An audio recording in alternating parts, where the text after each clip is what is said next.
বন্ধুরা, এই যে রান্নাঘর, এই যে মাছের মাথা ভাজা দিচ্ছি।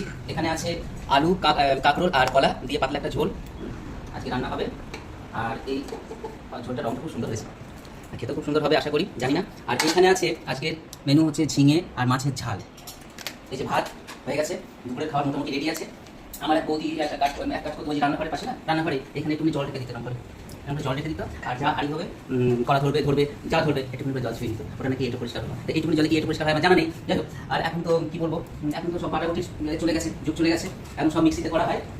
মিক্সিতে করা হয়। তা সেই আমার মাকে দেখেছি এই কি হলো না, হলুদ, শুকনো হলুদ, হ্যাঁ শুকনো হলুদ মানে ভিজিয়ে নিয়ে, শুকনো কাঠের মতো হলুদ ভিজিয়ে নিয়ে এবার শিলে কোনোদিন ভালোভাবে পেশাই হলো, আবার কোনোদিন এরকম মারতে গিয়ে থেতো করতে গিয়ে এমন অবস্থা হলো, সেটা যে কার মাথায় গিয়ে লাগলো, পাশে বসে থাকবে মাথা খুলে আলু, সেই তরকারি আলু আর আলু প্রায় এক হয়ে যেত। বিশাল ব্যাপার, একদম হাস্যকর ব্যাপার। তো আমার মোটামুটি রান্না শেষ আজকে, হ্যাঁ একটু ফিনিশিং টাচ দেওয়া হলো। সবাই নিমন্ত্রণ রইলো আমার এই রান্নাঘরে, সবাই আসবেন, দুপুরবেলা খাওয়া দাওয়া করে যাবে। নমস্কার।